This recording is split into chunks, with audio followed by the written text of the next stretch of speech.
guys, the next move that we're gonna get into, the next pattern we're gonna really start to explore is our overhand pattern. And we're gonna start with our race and chase. So we already did our underhand. Now our overhand pattern is gonna lead us into exercises that are more applicable to throwing, to overhead motions, and to things that involve spiking or throwing motions, right? So with my overhand, I'm gonna do the exact same thing I do with my underhand, which is put both knots in one hand, all right?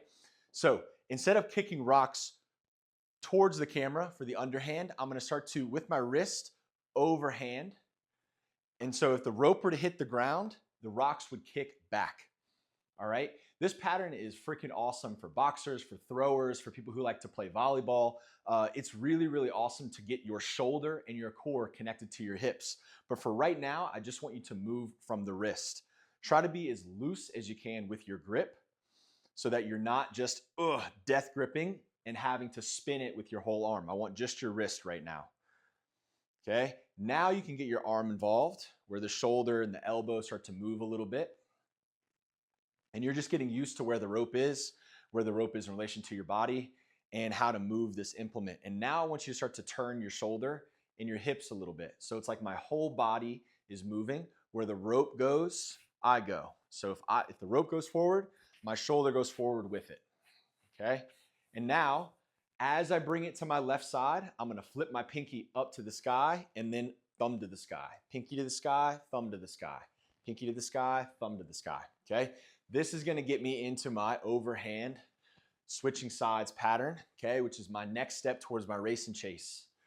The race and chase is just this, but both hands are holding the rope, okay? So if you can do this, you can do the overhand race and chase nice and easy. What I want y'all to really try to do, okay, is allow the arm to rotate as it comes across my body. So I'm not just moving my arm side to side, I'm turning my pinky to the sky and then flipping my hand and turning my thumb up and over as I move the rope side to side, okay? And just like with the underhand, I want to feel my weight shift. I really want to load and explode through, okay? I'm not trying to throw a world record right now, but I am trying to move from the ground as I go. Okay, again, nice and loose with the hand. I don't even let my thumb and my finger touch unless I'm going really fast and I don't want to lose the rope. But other than that, my thumb and my finger are open and I'm just letting it move nice and easy.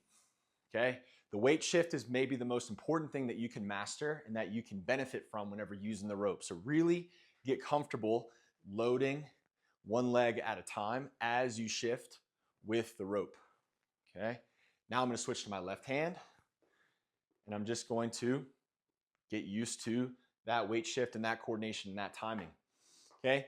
The big thing here, guys, keep going, is that as the rope is swinging back, that wants to take my arm back with it. So to move the rope forward, I have to catch the momentum and transfer that momentum forward.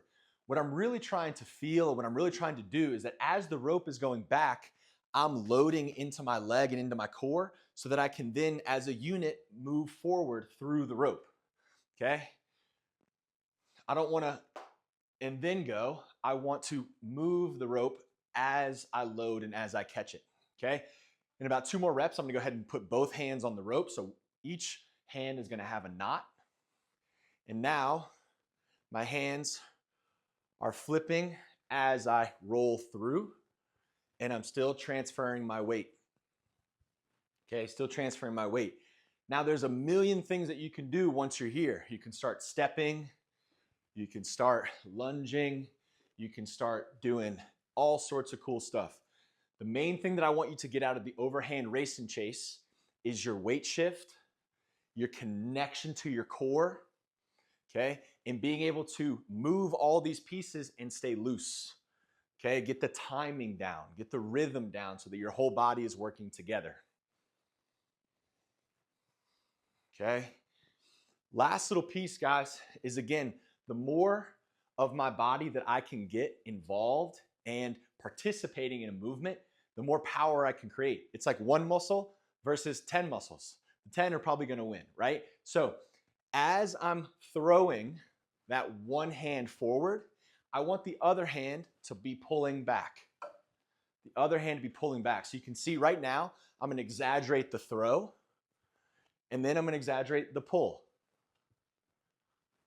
Okay? And now I want both at the same time. So I have my weight shift, I'm hitting that coil, I got my push and my pull, and I'm nice and loose. And as I'm loose, I can start going a little faster without really having that much more effort, guys. So that's the overhand race and chase pattern. Again, you can do 1,000 things once you get the hang of it, but really focus on, again, finding your weight shift, getting your coil position, connecting to your core and the momentum of the rope, staying loose with it, and really then connecting the push and the pull so it's your whole body contributing to the movement. All right, guys, that's the overhand race and chase. Have a good time.